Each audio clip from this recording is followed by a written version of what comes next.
Bruce read about the statues of the Cincinnati Red Stockings and decided that would make a nice day trip for us.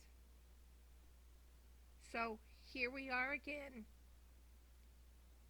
leaving our little town and coming down to the big city to see 150 years of the Red Stockings.